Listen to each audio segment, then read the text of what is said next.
शांताकारं भुजंगशयनं पद्मनाभं सुरेशं विश्वाधारं गगनसदृशं मेघवर्णं शुभांगं लक्ष्मीकान्तं कमलनयनं योगिभिध्यानगम्यं वंदे विष्णु भवभयहरं सर्वलोकैकनाथं। मंगलम भगवान विष्णु मंगलम गरुड़ध्वज मंगलम पुंडरीकाक्ष मंगलाय तनोहरि। ओम नमो भगवते वासुदेवाय। आज का दिन आप सभी के लिए मंगलमय हो। आज मैं कार्तिक मास की कथा का 14वां अध्याय सुनाने वाला हूँ। शास्त्रों के अनुसार कार्तिक माह में प्रतिदिन स्नान करना चाहिए और भगवान विष्णु, माता लक्ष्मी एवं तुलसी माता की पूजा करनी चाहिए। साथ ही कार्तिक मास महात्म्य की कथा का पाठ अथवा श्रवण करना चाहिए। इससे जन्म जन्मांतर के पाप कर्मों का नाश होता है और घर में सुख समृद्धि का वास होता है। तो आइए श्रवण करते हैं कार्तिक मास महात्म्य की कथा का 14वां अध्याय। भगवान श्री कृष्ण सत्यभामा से आगे कहते हैं, हे प्रिय, यमराज की आज्ञा शिरोधार्य करके प्रेतपति धनेश्वर को नरकों के समीप ले गया और उसे दिखाते हुए कहने लगा, हे धनेश्वर, महान भय देने वाले इन नरकों की ओर दृष्टि डालो। इनमें पापी पुरुष सदैव दूतों द्वारा पकाए जाते हैं। यह देखो, यह तप्त वाचुक नामक नरक है, जिसमें देह जलने के कारण पापी विलाप कर रहे हैं। जो पुरुष भोजन के समय भूखों को भोजन नहीं देता, वह बार बार इस नरक में डाले जाते हैं। वह प्राणी जो गुरु, अग्नि, ब्राह्मण, गौ, वेद और राजा इनको लात मारता है, वह भयंकर नरक अतिशय पापों के करने पर मिलते हैं। आगे देखो, यह दूसरा नरक है जिसका नाम अंधता मिस्त्र है। इन पापियों को सुई की भांति मुख वाले तमोत नामक कीड़े काट रहे हैं। इस नरक में दूसरों का दिल दुखाने वाले पापी गिराए जाते हैं। यह तीसरा नरक है जिसका नाम क्रकय है। इस नरक में पापियों को आरे से चीरा जाता है। यह नरक भी असीम त्रवण आदि फेरों से 6 प्रकार का होता है। इसमें स्त्री तथा पुत्रों के वियोग कराने वाले मनुष्यों को कड़ाही में पकाया जाता है। 2 प्रिय जनों को दूर करने वाले मनुष्य भी असीमत्र नामक नरक में तलवार की धार से काटे जाते हैं और कुछ भेड़ियों के डर से भाग जाते हैं। अब अर्गल नामक यह चौथा नरक देखो। इसमें पापी विभिन्न प्रकार से चिल्लाते हुए इधर उधर भाग रहे हैं। यह नरक भी वध आदि भेदों से 6 प्रकार का है। अब तुम यह 5वां नरक देखो, जिसका नाम कुटसाल मली है। इसमें अंगारों की तरह कष्ट देने वाले बड़े बड़े कांटे लगे हैं। यह नरक भी यातना आदि भेदों से 6 प्रकार का है और इस नरक में परिस्त्री गमन करने वाले मनुष्य डाले जाते हैं। अब तुम यह 6ठा नरक देखो। इस 6ठा उल्वण नामक नरक में सिर नीचे करके पापियों को लटकाया जाता है। जो लोग भक्ष्या भक्ष का विचार नहीं करते, दूसरों की निंदा और चुगली करते हैं, वे इस नरक में डाले जाते हैं। दुर्गंध भेद से यह नरक भी 6 प्रकार का है। यह 7वां नरक है जिसका नाम कुंभीपाक है। यह अत्यंत भयंकर है और यह भी 6 प्रकार का है। इसमें महापातकी मनुष्यों को पकाया जाता है। इस नरक में सहस्त्रों वर्षों तक यातना भोगनी पड़ती है। यही रौरो नरक है। जो पाप इच्छा रहित किए जाते हैं वह सुख है, और जो पाप इच्छा पूर्वक किए जाते हैं वह पाप आर्द्र कहलाती है। इस प्रकार शुष्क और आर्द्र भेदों से यह पाप 2 प्रकार के होते हैं। इसके अलावा और भी अलग अलग 84 प्रकार के पाप हैं। अपकृण, पराक्तय, मलिनीकर्ण, जाति भ्रंशकर्ण, उपाय, अतिपाप, महापाप, यह 7 प्रकार के पातक हैं। जो मनुष्य जैसा कर्म करता है उसे इन 7 नरकों में उसके पाप कर्मों के अनुसार पकाया जाता है।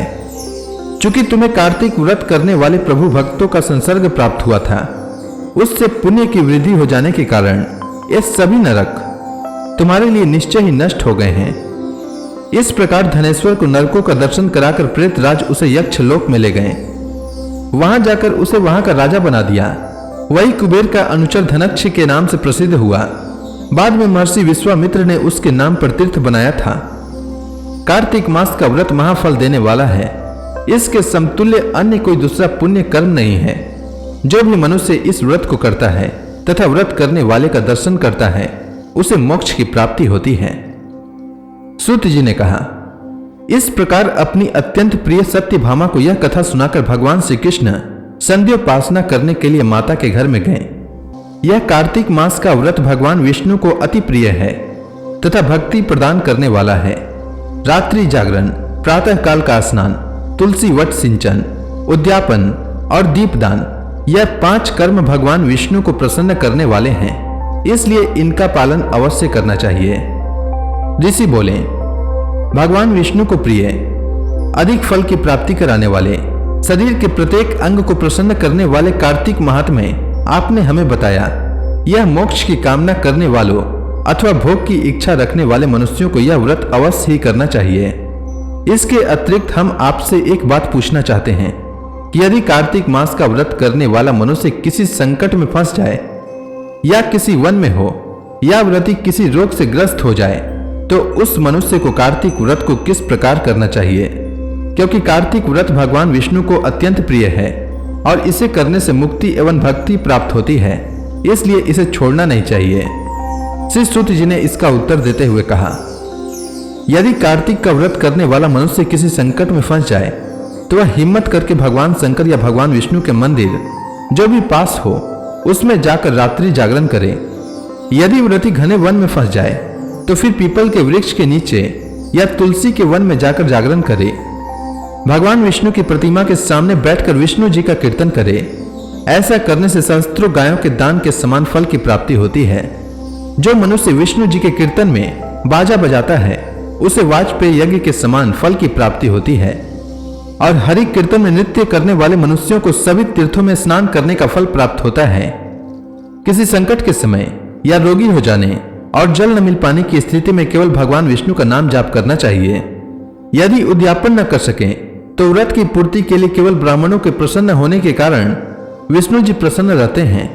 यदि मनुष्य दीप दान करने में असमर्थ हो तो दूसरे की दीप की वायु आदि से भली भांति रक्षा करे।